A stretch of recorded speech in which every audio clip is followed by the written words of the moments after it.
shots to edit the video as a drunk guy once again. Let's start there, okay? Too much things are happening, something's like going on. Why is it so like influential? And how did we get here? I'll answer your questions and then you answer mine. And it's funny that I'm the first one to start asking questions.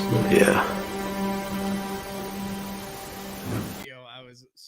Going to have a conversation as the drunk LT with the morning sober LT and hopefully make a video sober and try to talk back and forth to myself as a drunk and a sober dude. So, did it work out? No, not at all. Because the next day you weren't the same dude. No, I wake up and I'm disgusted with myself. Wow. And this is how dark it got. I would sit in the basement and I tried to limit myself to a pint.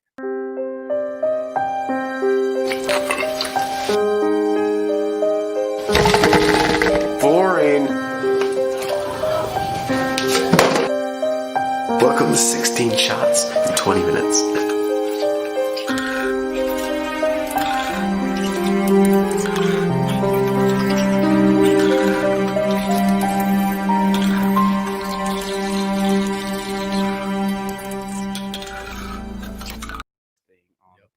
I did that constantly. Sunday morning, you wake up and you're like, dang it, my life might be over this morning. Like, yeah, this is it. Wow, LT, that's incredible. I didn't know. I mean, that reminds me kind of like in my when I first got into writing. Mm-hmm. And a lot of it was in my last book, but when I would write when I was struggling, and I'd create stuff that I like write when I would like be struggling with pills or in a relapse or and then I'd go back and look at it and it was just dark, way dark. That was my routine for 4 years, and then I have that event in 2017, pre and post accident. Right. Post accident with my son, it was that times 10. It was fifths a night and just all day. Do you ever does it bug you to watch those videos after? I hate it. Yeah. It drives me insane. I have all kinds of videos I got like 6 or 7 terabytes of videos, and I'll go back through some of the drunk ones and I'll hit play. Now I won't even watch, but half a second of it. Yeah. I'm not even going to finish that. I'm the same way on my phone. Like I've got my life in Salt Lake, and I don't know why I don't even delete them. Every time I look at them, I'm like, why am I? But I don't. You just save them. Just want to look. You can tell in that video, like your eyes, and you really can tell. Like it's not. After looking at it a few times, like you can tell, you just look done. Yeah, dark and dead inside. Yeah, just not there. That's always what you would say to me when I was first starting. Yeah. Like immediately when I walked in the room, if I was lying to you about being sober, you knew. Oh yeah. Immediately, from their eyes. Yeah, you can tell everybody. The longer you go working with people, that's the first. Everyone I look at, when I first meet them, I look at their pupils. Even up at school with all the kids. These 2 kids showed up to my health class. This was last year. Two girls, and I look right at them. They come in with like Cheetos, and they're like, can't look me in the eye. They're all like awkward, and finally, so I pull them outside in the hall, and I'm like, "Hey, are you too high in my class? You guys been smoking?" And like they both look at me, and then all of a sudden they just start crying. Like, man. Then we went to work, but yeah, that's what you become, like a human drug test. Pull up cords, LT. Pull up cords. Show everybody. So this wasn't when I met you, because you didn't have hair like that. So this was before. Yeah, this is, I don't know what year it is. This is when I was still playing soccer, I think, at Weaver. Oh, really? Or like right after I stopped or something like that. Actually, yeah, I cut my hair like the day after that, because that's when that whole time was a blur, man. But yeah, this is before I went into the program the first time for sure. Just a scared little boy. Yeah, you didn't have that hair when I met you. No. Yeah, it's pretty wild, the transformation, that people undergo. Even that I don't like looking at. And I knew who I was back then, or I know now who I was, but I didn't know who I was. It was just like such a gray area in my life, gray Right. time in my life that Cord wasn't Cord, I guess you Yeah. could say. What was it? You know, the first time we worked together when you were just getting off, or when you weren't doing heroin, then you got off heroin, then you moved into drinking, and then remember the day I ran into you when we were looking at the fire. Yeah, and I The picked you fire, up. Huh? yeah. You drove me, Yeah. and I got in your car, and I was like, "Holy shit!" I know. I hadn't seen you in a while, and I Immediately after, I was like, "Why the hell did I pick him up? He knows. He knows." well, like you were smoking. Remember, you were Mhm. like a smoker now, and I was like, "Smoking cigarettes now, huh?" Made me feel so bad about myself. and then and then I'll never forget it, that day you called and just like, dude. But you were different that time. The time with alcohol, it seemed like alcohol broke you more. Mm-hmm. I mean, heroin, you know, you you still, I guess you just weren't even into recovery. You got off heroin, but it didn't really. No, because heroin was like you couldn't. I say it a lot, and when I got caught and people were like, "You can't do heroin anymore," I was like, "All right, yeah, you're probably right. Yeah, I probably shouldn't be doing heroin anymore." And so that was just kind of, it made sense. But like you said, I wasn't into recovery, and so I didn't think, because drinking was socially acceptable, everyone did it. I didn't think that that was a part of recovery or like something I really needed to stop. Yeah. Until it got, obviously super detrimental and ruined everything. Yeah, you seemed way broken. I think that was the biggest blessing, though, because you were done when you came into treatment, and that day I dropped you off of that sober living. You're like, "Ooh, is this what I got to do?" I'm like, "Yeah, you got to go in here." It's so miserable, man. But yeah, it's a good thing. So what? You're over 2 years sober. Oh yeah. Completely sober. No, December 21st. It'll be 4 years. Oh yeah, 4 It'll be years. 4 years this December. Yeah. Long time. Even last night in our meeting, I think I even said my sober date wrong. I've never been a counter. Like, Yeah, you had to think about it. yeah, and I thought about it and still said it wrong. And I don't know why. I think most people are counters. People have it on Yeah. their phone or whatever, know how many days and hours or whatever. But me, I've never Right. done that. So Right. I don't know if that's good or a bad thing, but I'm still sober. So Uh, e- um, LT. It seems like I can't hear. yeah, It's it good. got quiet. I turned it down because I got our Oh. audio cranked up. These guys couldn't Oh. hear, and so I was trying to cut that. Oh, okay. If you want to, No, it's fine. It's fine. As long as I just was wondering if something happened. no, I'm just messing with stuff back here. Well, yeah, that's incredible. What a ride. The thing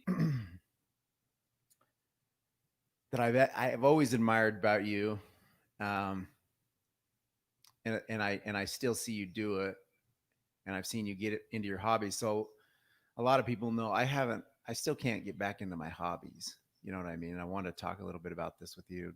Like, and I'm getting better, like fly fishing.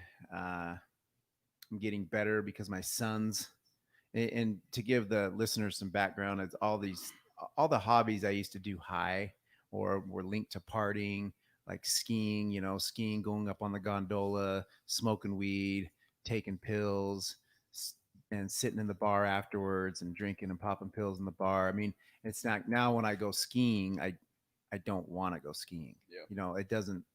Skiing doesn't sound, and I know that's wrong. But that's where I'm at. And same thing with fishing. Fishing's coming back into my life because my son, my son, and I'm, to be honest, I don't really care to catch fish. Me, Yeah. still, it's not like I'm just hustling on the river trying to hook a fish, but watching my son gets me pretty high. I think that's probably the biggest thing. I was the same way, not nearly as bad as you are. Because I still liked to do those things, but the people that you do it with Right. definitely help. And my situation was a little weird because skiing, for instance, like that's kind of my thing.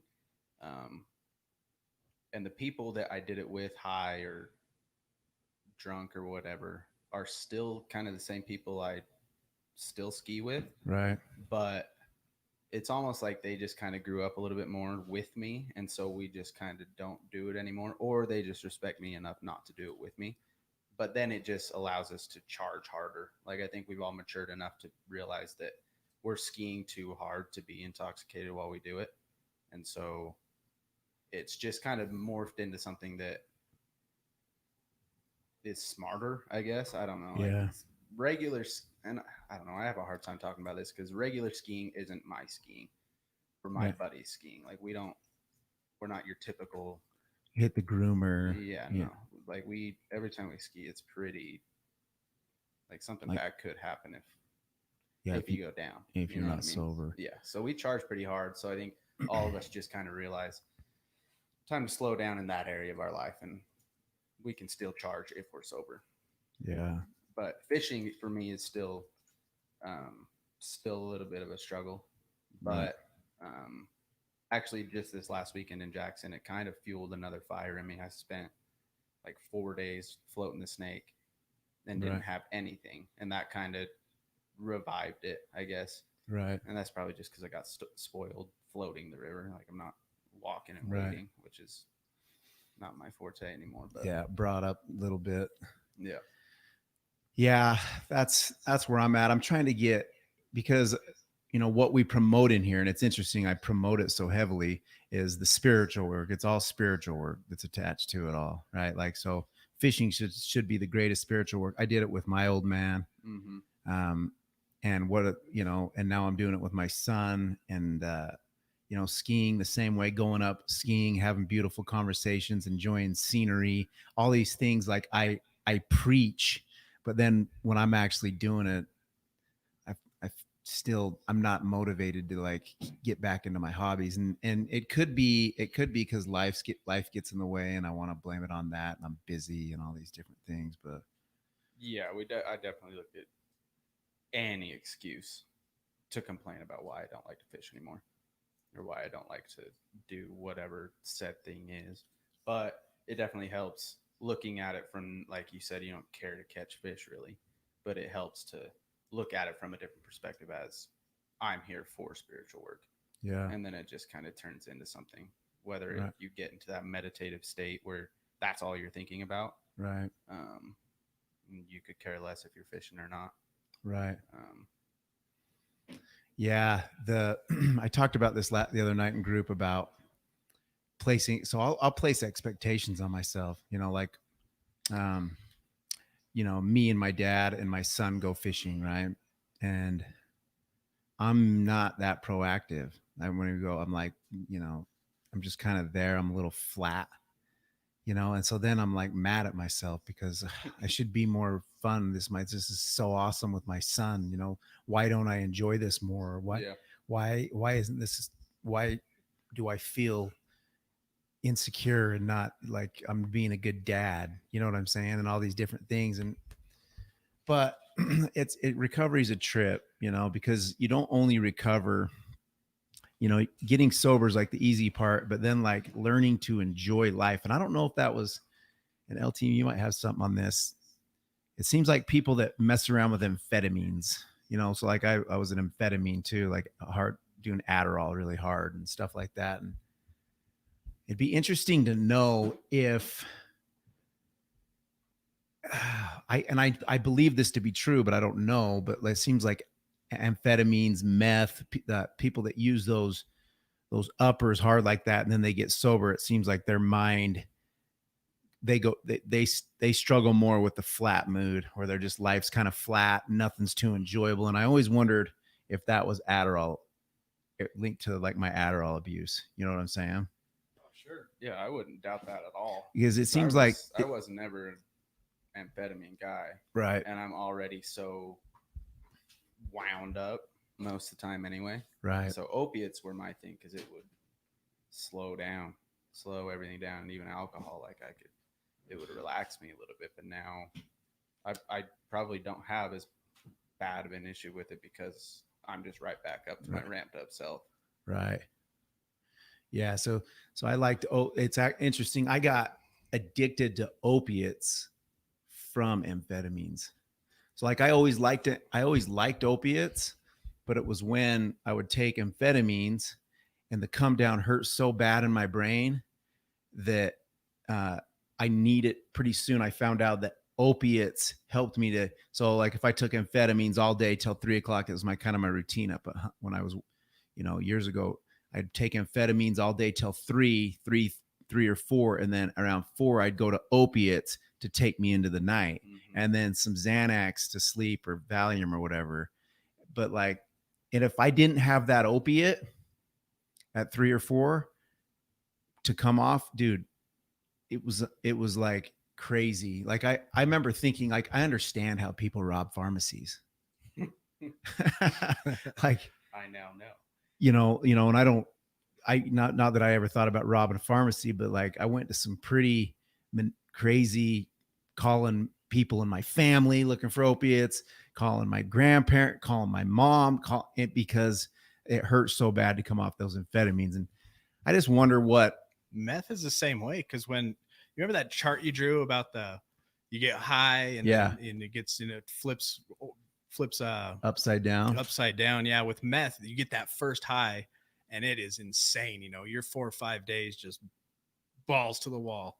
And then you come down and it's just like, oh man, you're just all in a daze. So the next time you do it, you get high, but you don't get as high. And then when it gets to that point where you're just doing drugs to be normal, it's like opiates. You know how sick you get coming off of those? With meth, you don't get that physical flu-like sickness, but you're done. You'll sleep for like 2 weeks.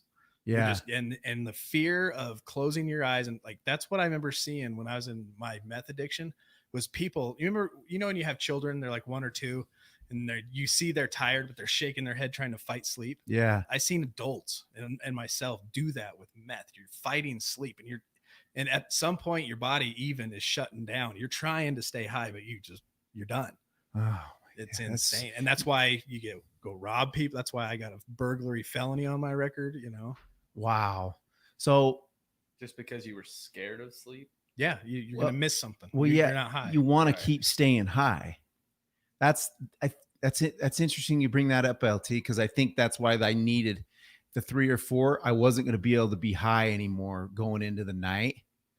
But then when I took the opiates, it almost was like a speedball effect, and it would pick me back up and take me into the night, and I could still be in a good mood and keep rolling. Yep. But I always remember hating going to sleep, and to take it even further back in my life, when I was a kid, and my mom put me on Ritalin in 3rd grade, and I was walking to school. It was like whatever, like the first time I ever took it. I remember walking to school with my friends, and it kicked in. And I'm a 3rd grader, and I specifically remember it kicking in and thinking, "Wow, this is so fun.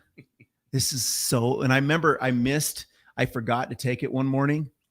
And I remember thinking, dude, I'll never, this sucks. This is in 3rd grade. And then I remember looking forward to lunch, like, cause I took another one at lunch. I'd be like, yes, I got to take another one at lunch. It's so scary. And then I remember hating after school because like I didn't realize it then, but I know now, but I hated the night. Like, cause I wasn't on anything, I was like flat. And this is at 3rd grade, dude. It would be interesting to know, LT, and I don't know, I was talking with Jake about it this morning, to wonder how many kids substance abusers have been on Ritalin when they were little. I remember I did almost exactly your story. My dad put me on it. I was 8th or 9th grade. And I remember taking it and sitting in the car, and all of a sudden I'm chatty Kathy. I'm like, wow, this feels good to have a conversation.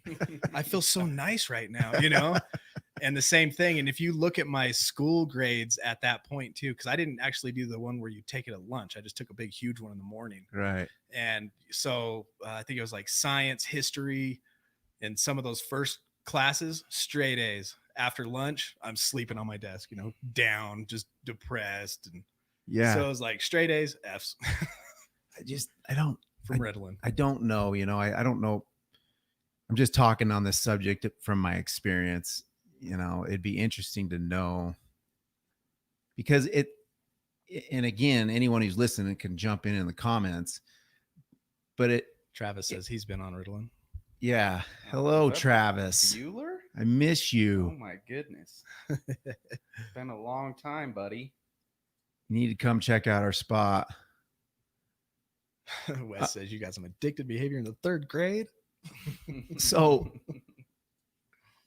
I feel like, tell me this, you've been an amphetamine addict, LT. Mm-hmm. Do you think amphetamines speed up addictive thinking faster than any drug? I would have to say so. Like, it's different. Like opiates, you take opiates, like it seems like it just doesn't give you that fast dopamine push as hard as meth is as hard as like Adderall or amphetamines, right? So it doesn't seem like opiates is as hard on the brain. Obviously, physically, people get sick, and it is hard on the brain. But so it'd be interesting to know it, like when you're feeling just normal, the normal flat, right? And you do meth or Adderall. Have you ever seen that movie Limitless? Yeah. Where they take that and all of a sudden they're just like feel like a super genius. That's what meth or Adderall does for that first moment of the high. All of a sudden you could solve all the world's problems. You can clean your house. You can write a book. It's what it seems like, right? It's a lie. Right. But that's what it feels like at the moment. And so you're chasing that the rest of the time. And then you look back and you're like, holy crap, it's been 6 months and I've wasted every second. Why is my face all scabbed up? What the hell it happens so fast. Oh, dude, I don't know. It's just interesting. I'd like to learn more about that, or like what actual doctors or science tells us about, because I think it's been opiates, right? Like that's all the marketing's gone to the opioid epidemic, which obviously we've all been affected by it, opiates, and I'm down to talk about opiates and create awareness around opiates. But dude, I'm just waiting for Adderall to come out. You know what I mean? I don't know. I think it's more just a prominent thing, more so than, well, I don't know about more so than opiates, but like with your everyday person, right? Adderall and just like you said, Ritalin, especially with younger people, right? I think it's more. But think about the colleges. Yeah, exactly. Imagine what the college scene, like in 20 years, what are we going to see the effects from that? The college scene, the people, because I got my MBA. I wouldn't have gotten my MBA if it wasn't for Adderall. I really wouldn't have. And that's how I got addicted, wrapped up at the height of my addiction was when I was getting that master's degree. So like, do you think you could have gotten it without? No, absolutely not. And it gave me 2 degrees. It gave me a degree in the School of Addiction and an MBA. And I guess the MBA looks cool, but I'm not sure how much I learned. You know what I mean? Like, yeah. I guess it looks neat on the presentations I give. Look, everybody, Hawk's got an MBA. He's smart.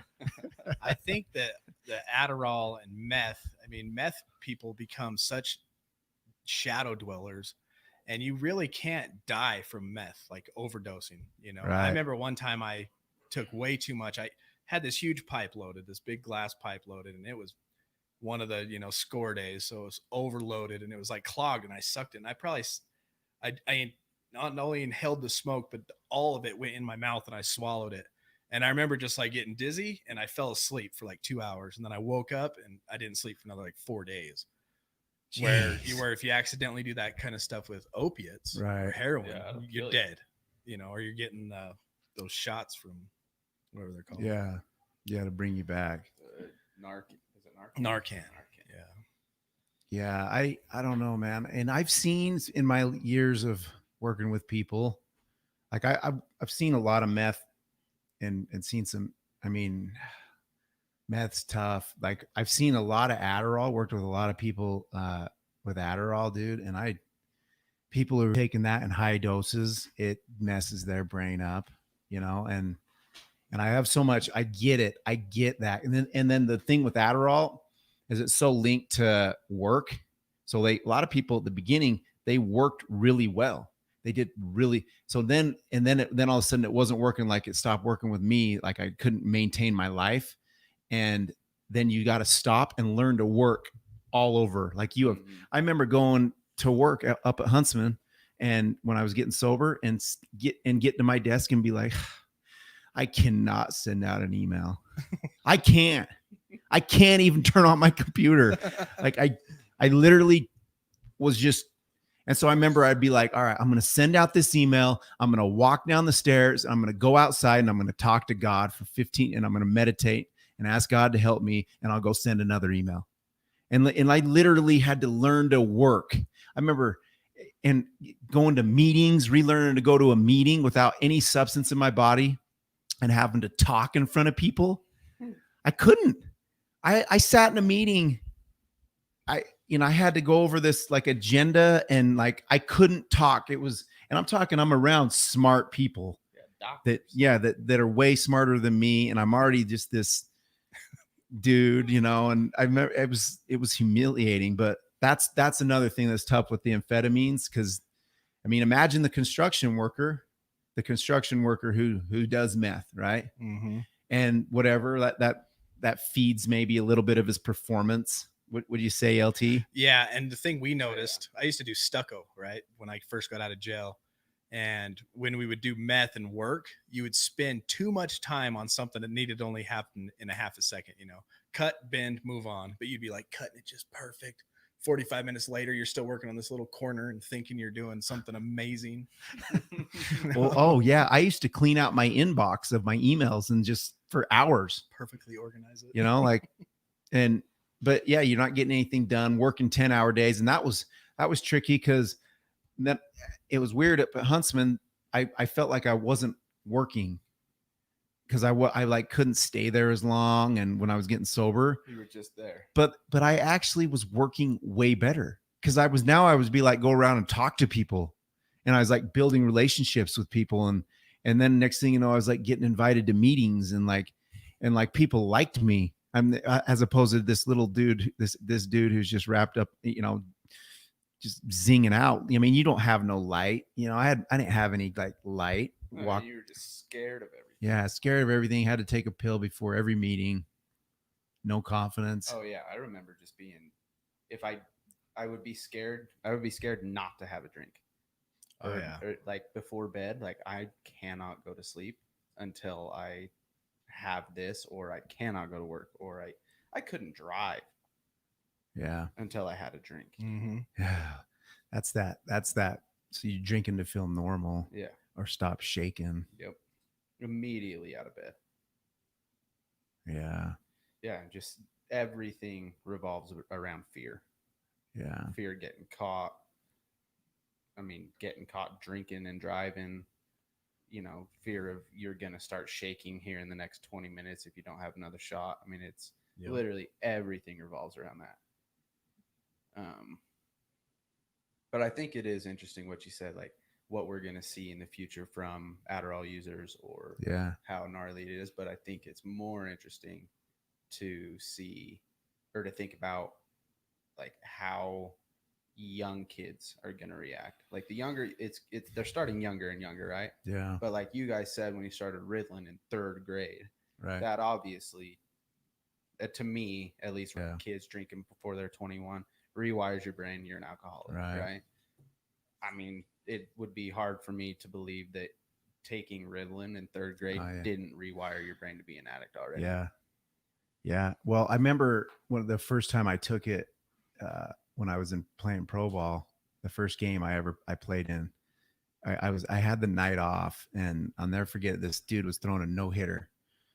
And this was when I was playing in Martinsville, Virginia. It was like my first year with the Astros organization. And so anyway, this dude on the bench is like, hey, take one of these. It's an Adderall. And I had heard of them, you know, or whatever. And and I wasn't playing. So I took one. It was like the 4th inning, right? And so this dude's throwing a no hitter, and they put in there, and the coach is like, "Hey, let's pinch hit. Let's go in and try to break this no hitter up." And I said, taking the Adderall, and I get up to bat, dude, and the ball looked like a watermelon.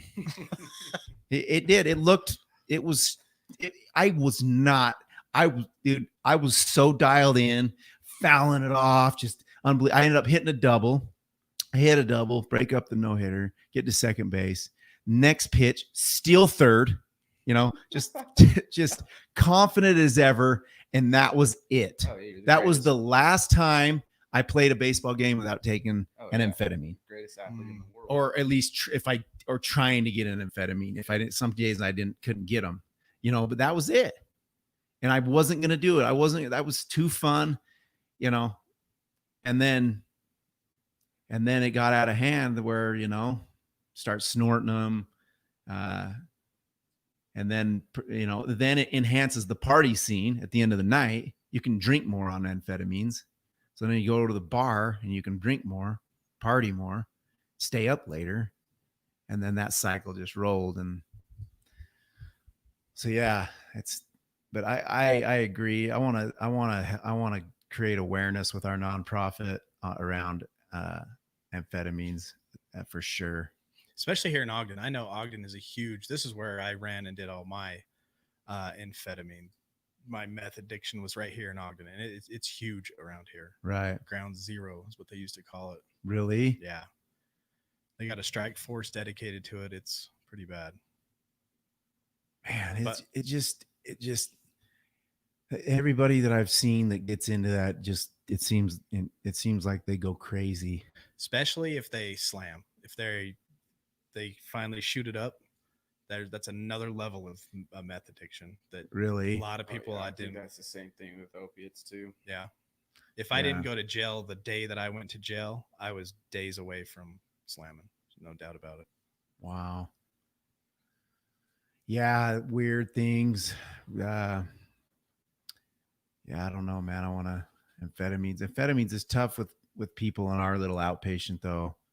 It's good for the Adderall or but like the hardcore meth, like no, they got to go to a higher level. They got to go to a higher level of care, and then if they can get their mind right through that, and then this really works, because they can get that exercise and endorphin lift, and I think it takes longer off meth than opiates to, I guess, just get back to normal. I think the brain, I don't know. There's no, but for sure, I think the brain, it's different than opiates. You think, LT? I would have to agree with that. Just because it speeds you up so down and then speeds you up so much. And then when you come down, I don't know, it's hard to think. You can't, you know what I mean? Yeah. I imagine it's the same for opiates, I guess. But it seems like amphetamines are way harder on the brain, and it doesn't seem like opiates cause permanent brain damage. I don't think my brain's ever been the same. I didn't struggle with depression and like this in my up and down. And I swear that's from I think one thing that amphetamines do to you is the worst things that you can have for your body, right? Is lack of sleep and nutrition. Right. When you start doing meth, you don't eat. You just chain smoke cigarettes, one right after another. You might drink water, and then you are completely sleep deprived, which increases your stress, right?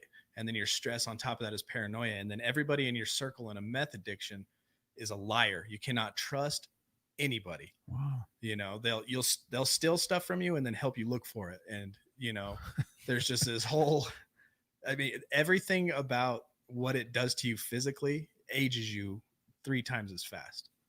And it stresses you out completely. You know what I mean? I always used Adderall's the same. Like opiates were worse because I did them. I wanted myself to be like, my recovery to be like the most triumphant comeback.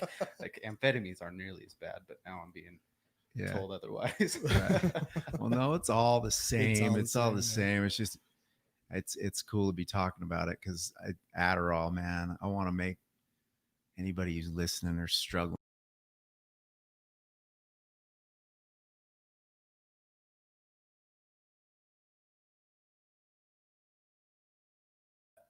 you know, Nikki, it's good to see you. Yeah, on they said here. they're going through a custody battle. Mom is abusing her Adderall. It's almost impossible to prove to the judge this is happening and the risks. Bring awareness. Nikki, I'm going through the same thing with my dad. He's in his 60s and he's an Adderall junkie. And, you know, what do you do? I just had to draw healthy boundaries because I'm in recovery and he's not. yeah, Right. 60 years old, Adderall, huh? Yeah. They can't put people on it just because you don't feel proactive every day. You know what I'm saying? Like, dude, we don't feel proactive every day. It's okay. Right. It's People okay. have that. It's okay. Like, the hardest time being mediocre sometimes. I think like we've built this society where everyone is told and taught that you can be exceptional, you can reach your dreams and do whatever you want. But because they're not doing that, because we told them that their entire life, because they're not exceptional at this certain moment, that mediocrity is like Yeah. the worst thing. yeah. And so I need to be anything but mediocre at this moment. Yeah. Well, it's in anything like you hear like a lot of moms or housewives or getting wrapped up in Adderall, you know, because they feel like I gotta be all things to everybody. I gotta do the dishes. I gotta make sure the laundry's like, no, just leave the laundry in the basket and your kids can go down there and grab it, you know, or it's better than getting on a substance, you know, or and my thing is I've had to learn is just when I talk to myself when I get like and I'm tired is if I just put a little pressure, you know, put on something, you know, I don't feel like mowing the lawn. I'm stressed. I see all this going on and whatever, and I'm just going to start and just one foot in front of the other. I'm going to have my audiobook on and I'm going to go slow at it. I'm not going to try to get in this because if I get in a hurry, that's stressful. Just mow the lawn and then I stop and talk to my higher power again. Yeah, you don't have to be. I don't have to exceptional hurry mowing the through lawn. it. And then if I can't do something, which is a lot, I call you, you know, or I call someone who can help me. Like, I can't get my closet hung in my house. Can someone please come help me? Because I don't know how to use a hammer or whatever. Like, putting together this gym, you know, we just moved into this gym and what an overwhelming situation that was. But somehow a bunch of drug addicts did it and we put it all together. And I don't think any of us relapsed through it either. no, That's pretty impressive. that was funny. I share this all the time, but I don't care. Anyone who's listening, I say it. But that when we were all putting it together and I looked around, it was just I was like, this whole gym has been put together by drug addicts. You know, I'm so proud of that. You know what I mean? Like we're all sober and it just shows that the drug addict personality, alcoholic personality, when they get sober and is pointed in the right direction is exceptional. I think about Frank a lot. Like, you know, I knew Frank, you know, from day one, the very first time I met him, and I look who he is now, and you too. Yeah, I talk about you all the time. I talked about you yesterday and Frank. I showed to my kids out of Layton.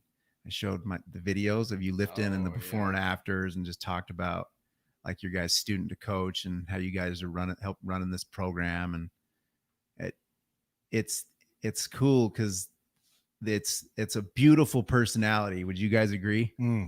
The addict personality, when it's pointed in the right direction, it's a beautiful personality, and they're in recovery.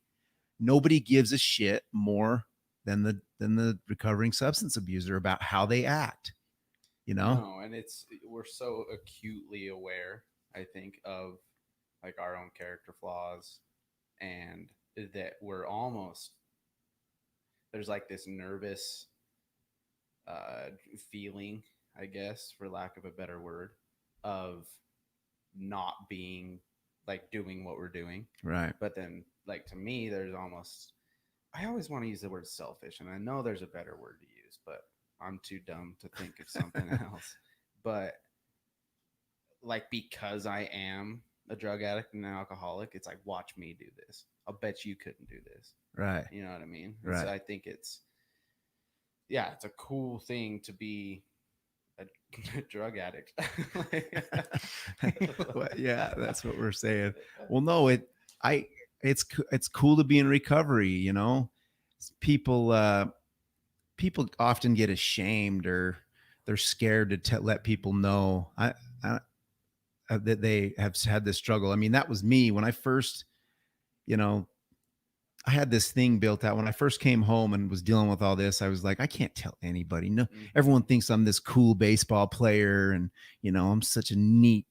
I can't. No one can know, and that wasn't good. You were like that. Oh yeah. You were like that when I first met you. You didn't. You trying to hide everything, and you can't get better. No, and I think that's like going back.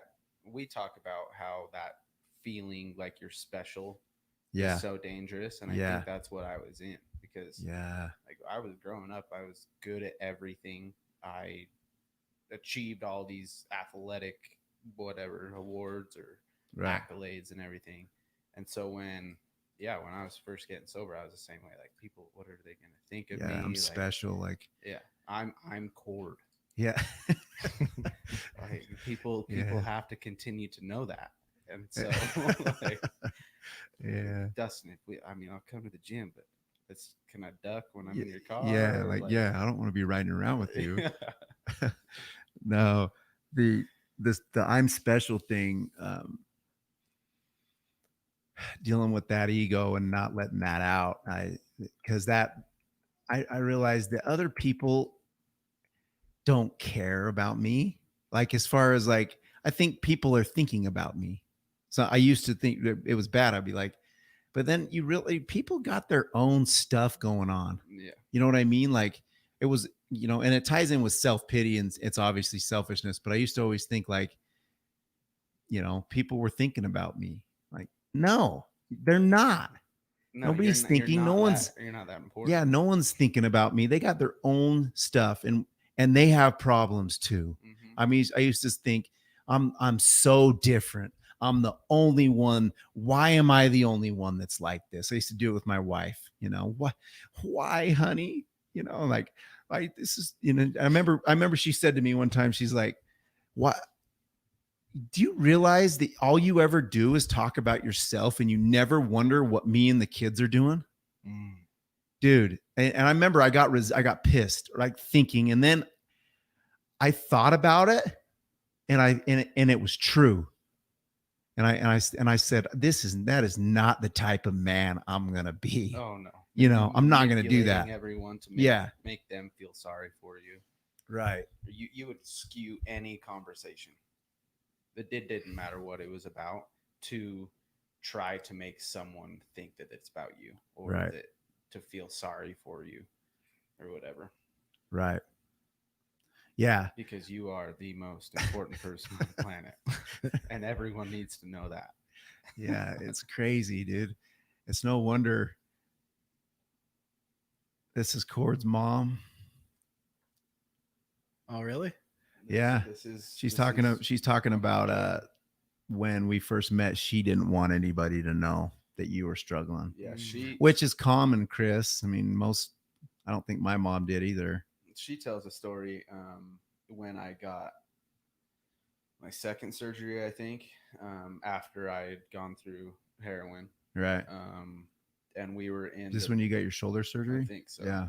And when we were in the doctor's office and going over pre-op or whatever, and she told me, just tell the doctor that you get sick if you get pain meds or you're allergic to them or something like that. Yeah. And at the time, I was like, yeah, all right. Like, I don't have to tell him I'm a drug addict. Like, sweet. Yeah. And this is before I was, open about everything and all Right. in recovery. But now she tells a story of how she feels super bad about that, and I didn't understand it at the time. But yeah, it's the last thing you want to do is hide. Yeah. It's not going to help you, it's not going to help maybe just that one person that I mean, maybe the doctor is struggling. Yeah. Maybe the doctor's kid is struggling, and you are open and saying, "No, I'm a drug addict. Like, I can't have that. I'm in recovery." Mm-hmm. Maybe that that one person, he'd be like, "Oh, I have somebody to talk to." That's the delusionary addictive thinking. We're going through a book on my show, Addictive Personality, And they use an example of this lady who did not dare to go be seen in AA meetings because the town might know she needs recovery, right? But the night before, she goes up to a bar, gets plastered, and now she's in public, hanging on a wall, drunk. Yeah. It's okay to go do that, but if you all of a sudden show you need help, Yeah. that's the delusion of the addictive thinking. Well, and no one's immune from it. No. It doesn't matter what, like, I think a lot of families think, like, they'll think that, oh, but he grew up in a good family. He grew, and why, why does that mean that I wasn't a good parent? Because my son struggles like that. I think my mom thought that a little bit. She wondered what it doesn't matter. I had a great childhood. You had a great childhood. My parents did everything for me. It has it even my mom put me on Ritalin. She didn't know. You know what I'm saying? She didn't know, and no one knew. The doctor didn't know any, unfortunately, we were it's a lot personality, the way we were born with. We take that substance and all of a sudden it tells us, it says, oh, wow, I've arrived in life. Yep. You know what I mean? And then, but I've seen that a lot, man, like with families where they're worried about their family and it harming them. But no, dude, it can't be that way, right? Because no one's immune anymore. That we are in a world now where this is this pandemic, and I don't care. It can happen in any family. And we need to break that stigma and let people know they can come to us and help. They can talk about it, and it's not. I say this a lot. I'm like, man, I tell my kids, these like high school kids that I work with, I'm like, if you guys need to talk, you could come talk to me.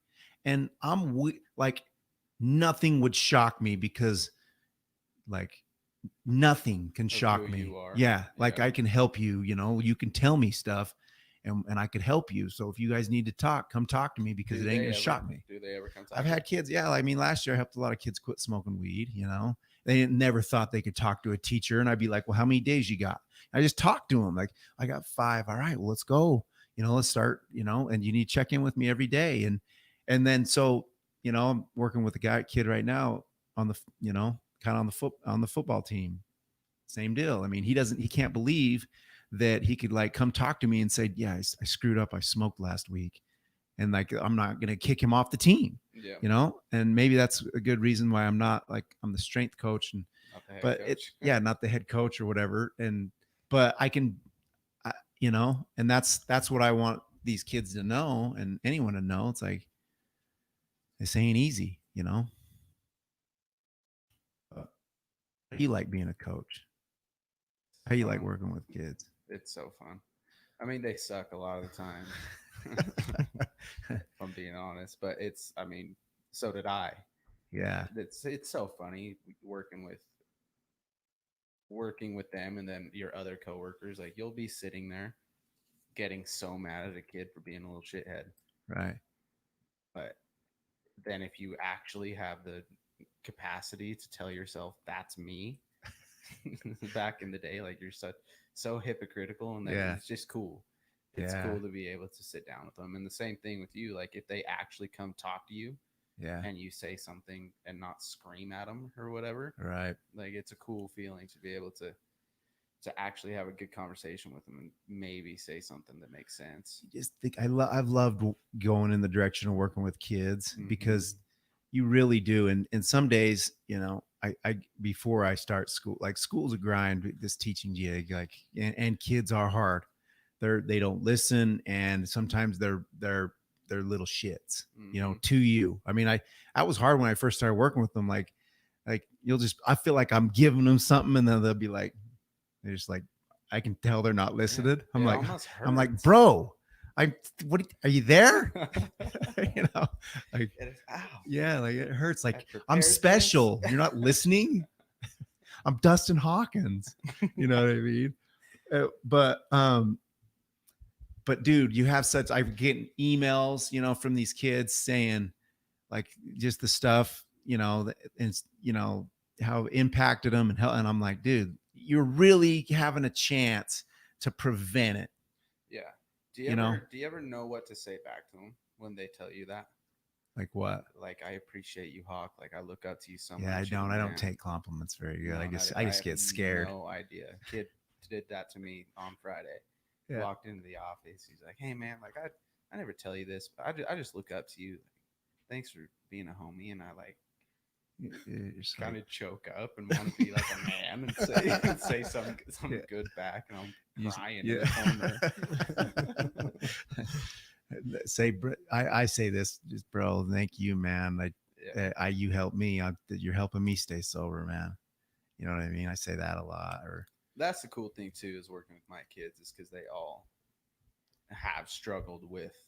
you share your story with them. Yeah, I share. Oh, hell yeah. Every day. Yeah. And that's another thing that goes back to just early in recovery, when like I was scared for Yeah. everyone to know. Now it's such a blessing to be able to have everything open and to be able to share my story without hesitation.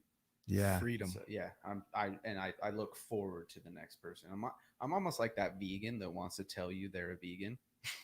You know what I mean? Like, they Yeah. go any conversation, they look to get an excuse to tell you, not to say being vegan is a bad thing, but like, I almost look for the next person walking down the street to tell them, "Hey, I'm an addict. Want to hear Yeah. my story?" You know what I mean? Yeah. Yeah. The It's pretty key time that spirit kind of tells you when, because it is powerful, dude. You get to tell those kids, and then you automatically relate with them too. Like, and maybe they're not even addicts, but it breaks down a barrier where you're like, they're like, oh, and I get this tattoo, up at the, kids are always asking me, and that, just stuff like that. Being open and being able to share your story with people, it just breaks down a barrier, and then it feeds beautiful conversations. Mhm. I had a pretty cool God moment. Speaking of that type of situation, I was looking for soundproofing, and I found a place in North Ogden, but it just happened to it was like a manufacturing place, But we would walk in and people are just cutting wood and stuff like that. And so I asked a couple people, 2 of them ignored me, and I walked over to this guy, asked him, and nothing happened. I walk outside, I go to get in my truck, and the dude I talked to comes running out, and he does one of these. "Hey, I seen your hat and it says recovering addict, bro. Tell me about that." And so I give him a little bit. He's like, "I got a problem, dude, and I need help." And instantly just got to connect with the guy. It was amazing. Yeah, man. dude. It's so fun. Mhm. Well, it's so and right then, LT, I bet you knew that guy. Yeah, we were best friends. Did we just become best Yeah, friends? we just become Yes. best. That's what, you can just connect, with people. Like, that's what I love about this disease. You know what I mean? Because, literally within 2 minutes of talking to another addict in recovery, or someone that's struggling, you get to know them deeply. Mhm. Whereas if you didn't share that in common, I a still lot of have a hard time talking to people that don't have that in common with me. Like, Right. I guess not a hard time, but it's amazing how much easier it's more, it is. it's a little more superficial, maybe. Yeah. The honesty isn't there. It seems like somebody in recovery. I'm talking about somebody bought into the system. They're honest. Well, yeah, and especially if they're sober and in recovery. Yeah, sober. Right. They're honest. You just know You what have they to say be. is true. You could take their word for it. You know what I mean? Right. Where you still got that superficial wall up with, what do we call them, normies? It's like Yeah. you're trying to see through, like, where's the real person in there? Well, have you ever shared? I've shared, just been just open like I am to someone who doesn't struggle with addiction, and I always they looked at me like, "Geez, that was a little weird." That was a little weird. Why'd you share that with me? Like, I don't know. And then I get all insecure, and then in my mind, I'm like, how much longer do I need to stay in this conversation? Jeez, I don't know, man. It's a trip, but yeah, working with kids is the deal, though. You've been doing it you've been doing it for how long now? Like a year and a half at Yeah. this current employment. Yeah. But like we were talking about before, it's like there, it's more. I guess it is coaching, but a lot of it's like babysitting. Right. And, telling the kids to get up in the morning, do your dishes, make your bed, whatever. Right. But that's all super therapy based. They've got their therapist that they work with on a daily basis. And then I'm there to keep the therapeutic environment, but as, you know, another avenue to go through, or another person to talk to. And so I get really thrown into the therapy side of it, where, and I think people, I don't know what you guys think of when you hear the word therapy, but it's more sit down, let's have a conversation, let's sit on this couch and hash it out for a second. And so I get really involved in that world. And then with my private clients, it's totally different, and it's really cool to see how that's progressed. I remember talking to you a lot when I first got my first client, Right. and like I struggled immediately with it because I was so involved in this therapy side of it that's how I tried to work with him. And then one day he said to me, like he hadn't hit me up in a few days, and I'm panicking, like I've already lost him, and his parents hate me because I'm not doing my job right. And then he says to me, like, I kind of got on him. I was like, this isn't going to work if you don't work the program that I have set for you. And he was like, dude, I don't want to feel like I'm back in therapy. And that like hit me like a ton of bricks. I don't want to be your therapist, man. Like, that is the last thing that I want you to feel like. And then now it's totally moved to just coach and homie. Yeah. Friend. Yeah. You know, and it's the coolest thing because it's almost like you're just his best friend that now he looks up to. Yeah. Which is, and sometimes you got to get on them. Yeah, for sure. You know, you got to, it's that fine line, but they will end up respecting you when you get on, like, hey man, let's go. Yeah. You know, like a little of that, and then soften it up when, so it is that fine line. I remember when you were kind of struggling with that, but it's cool, man. Cool to see that you're doing that and working with people, and it's becoming your, you know. It's been so fun. It's kind of weird doing it, I guess, like knowing who I am and what I've done, and now I'm trying to give this young, innocent little kid a good path to be a good human. Yeah. It's scary for sure, but it's cool to know that through everything that I've done, and something that could be so detrimental and ruins people's lives has given me another life. Yeah. And has given me the opportunity to give somebody else with my, you know, a little bit of the same background another life. Well, and it's led you into your purpose. Mm-hmm. You know, I always go back, and I don't know what people think. I always feel like, you know, where the school of addiction, the whole mission is that, you know, everybody, you know, he struggles with addictions and, let's say, is enrolled in this school of addiction, you know, and then, so like you were enrolled in heroin and alcohol, and, you know, and the way you get your PhD in the school of addiction is by, you know, mastering heroin and alcohol and getting off it, and walking through those shadows to experience the sunlight and recovery, and what you're doing now. Now it's like you're this useful doctor, PhD coach, SOAR life coach, who's going to be able to, you had to go through all that shit, that sober living and the darkness, and that day when you picked me up in the car, and, you know, the stuff with opiates and sleeping in the park when I picked you up, and looking like this, you know, in jail or whatever. You went through all that, and you got a degree, a very important degree. I mean, it's not recognized on, you know, you're not going to put it on your, I don't know, I would put it on your resume. Well, you can still call me doctor. I'm okay with but it doesn't look as good as my MBA, you know what I mean? I guess in the real world. But I think it's like the most important degree, because this isn't going anywhere. And now you're going to have, you know, you start working with these kids, man, and you're going to be able to put, you know, make a very big, and you are, you know, making a very big impact. I watched you the other morning bringing those kids in, you know, you got those kids up at 6 a.m. I was thinking the whole time, I was like, how the hell is he getting these kids here at 6? Yeah, they're here at 6. They're up at 5 to get here on time. That's pretty good. Yeah, man. it's fun. I don't know how they're coming. You're not giving them Adderall, are you? Just kidding. Yeah, I'd probably get more here other than 2, but no, it's cool. It's but I mean, just right there. It right. you're able to influence somebody to where they'll get up Right. at 5 a.m. to come to the gym. Yeah. Like, and it's just by me sitting and talking to them. Well, you think it's by them witnessing the work you're putting into your life and the bright character that you carry around. Like, I would it's like to that. think so. And they probably see your posterior chain.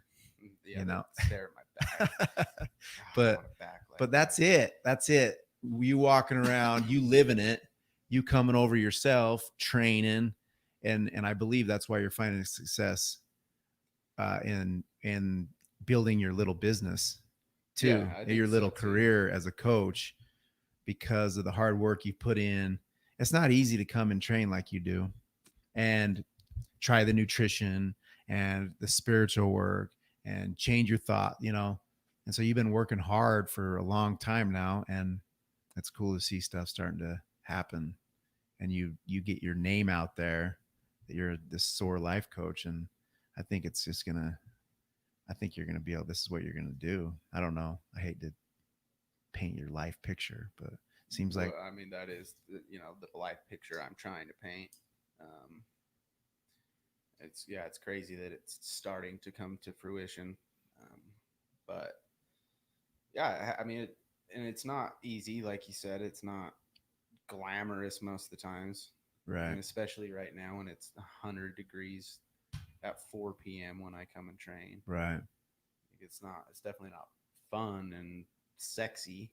right, You know what I mean? But I do think that that's really what gets the kids here, is they see that I'm grinding, and they know that, I get up, I coach in the morning, I go to work all day, and then now that COVID's here, it's a little bit less, but I mean, I'll coach at Weber.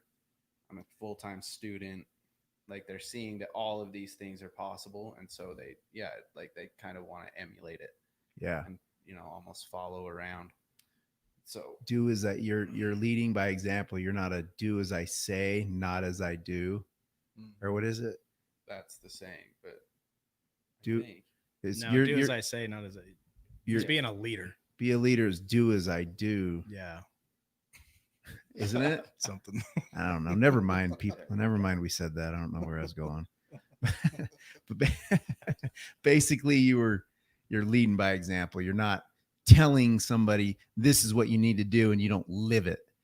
The times when I've been the best coach, or I am the best coach, is when I'm living what I'm trying to get people to do themselves, right. including the nutrition.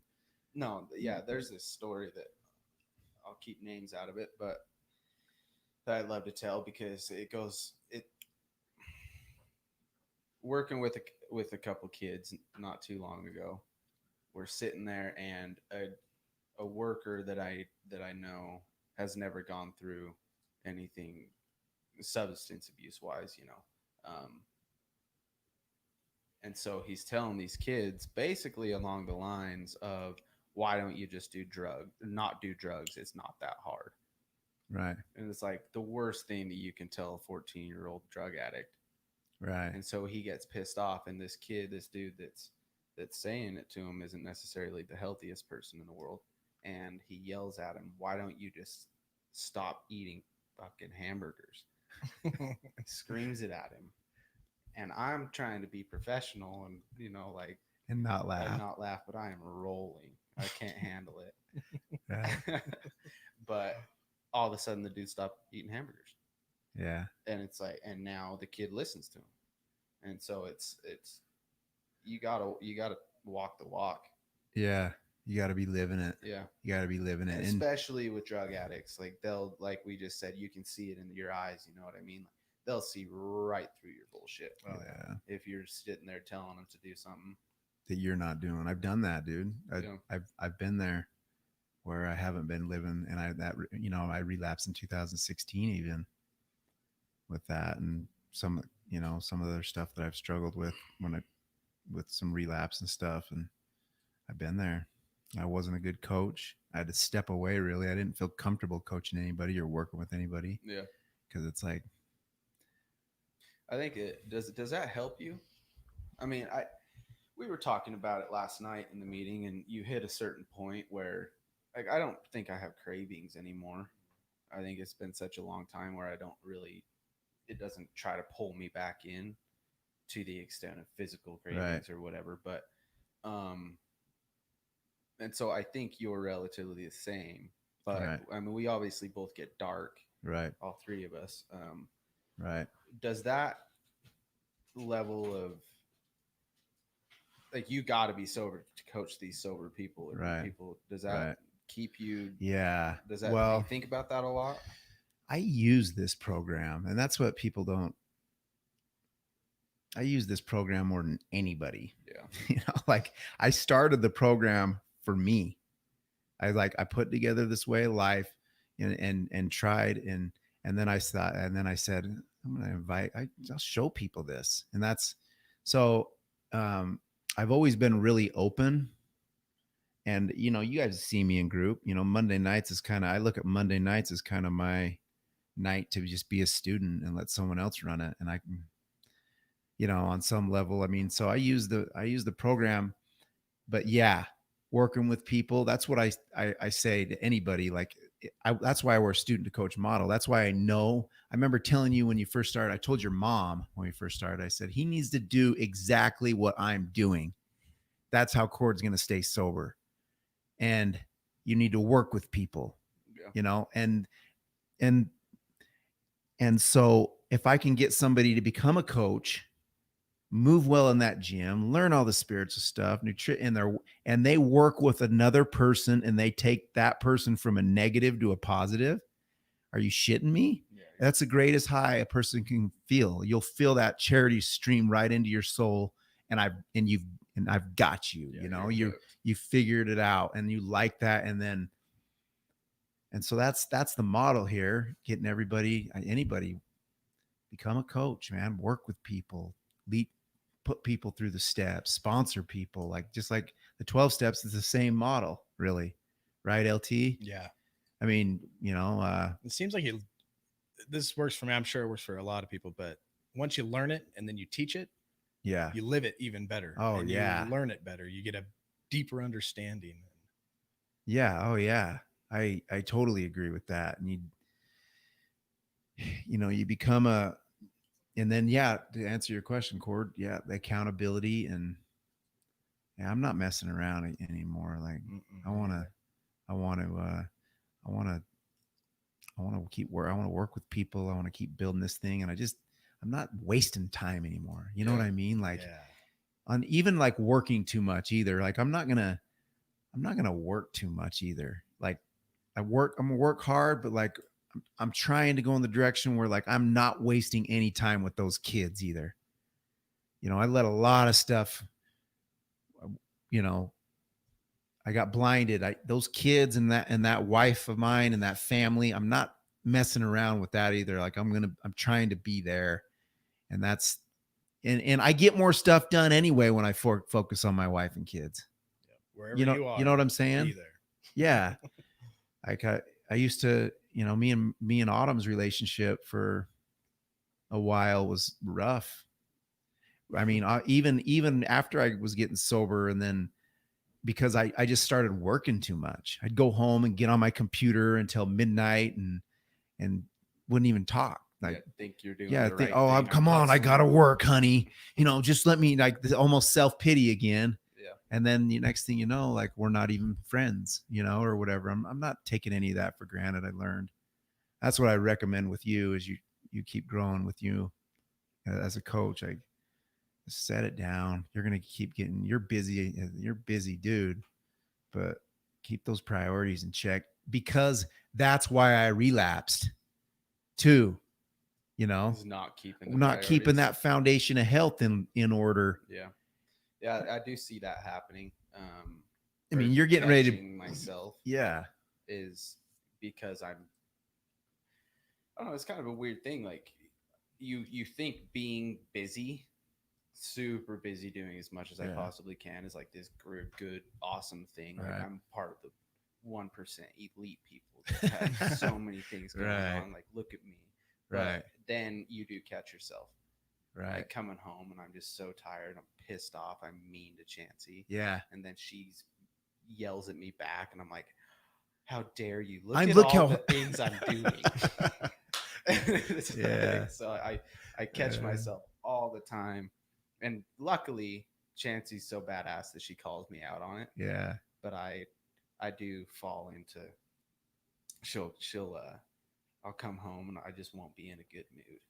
I just long day. I don't want to talk. Right. And she'll say, "Why are you in a bad mood?" I'm not in a bad mood, Chansey. Don't tell me I'm in a bad mood. I'm not. I'm fine. And it's like then immediately I'm like, because I'm not doing my shit. I'm not relaxing or like having a good conversation, doing my spiritual work. You know what I mean? Have you ever? I get to the door, dude, like the door where I'm about to walk in the house, and I just have a prayer. Just like, please, God, help me to be cool when I go in here today. I'm not You that. I'm you not know, that spiritually inclined. Try that, man. Cord. Give that a shot, bro. That's good It advice. Seems like it helps, but Chansey will like open up the door right as I'm You're- standing there. Get made fun of. what's going on? Well, I'm in a bad mood, and I wanted to come in and impress you. But now you ruined it. I'm in a bad mood again. Oh, man. It's hard, dude. It's hard, but yeah. That scares me though. Is like I think it goes right back to what we were talking about earlier. Is why am I not in a good mood right now? Yeah. You start to feel bad about yourself. Like I Yeah. shouldn't have to sit and pray at the door to put me in a good mood to see my badass girlfriend. Yeah. You know, that wants to do everything with me. And then she asked me to go to the grocery store with her, and I'm like, I do not want to go to the grocery store. Well, I shouldn't feel like it's that, just you know? so you can't get too hard on yourself. That's everyone, dude. Mhm. It's just it's life, man. And that's the thing with you and your me and my wife, where our marriage has grown. She knows me, I know her. It ain't birds chirping with me and her. We get after each other. She's pretty mean. She's cool. Yeah, she beat me down in the gym today. Yeah, but she's like, but we've learned. We know how to iron things out, and we've grown to, or become strong, and that's just the way it is. I don't know how to tell you. No, it's definitely getting better. Chansey's awesome. Yeah.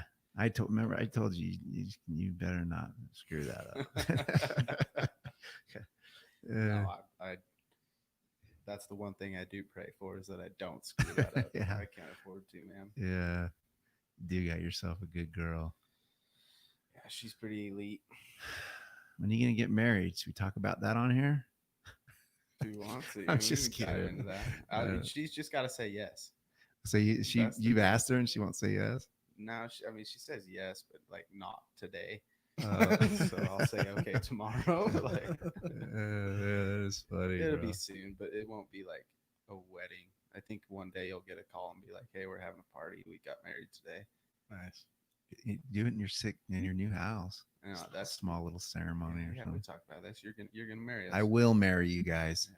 Hopefully, Chansey's listening. I did that last Call summer. her. Hawk's got something to say. Yeah, I'll put together a beautiful little ceremony. I like it.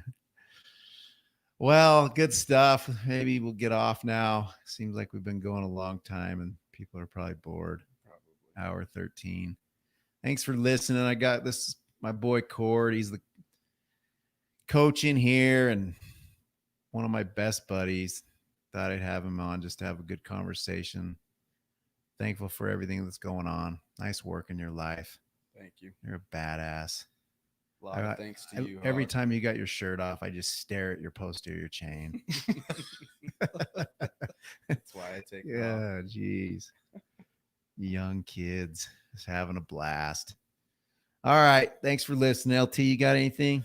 No, I'm good. Thanks for watching, y'all. Every Saturday at 10:30, you can expect this 10:30, 11 o'clock. Thanks, guys. All right. Thank See you later. you.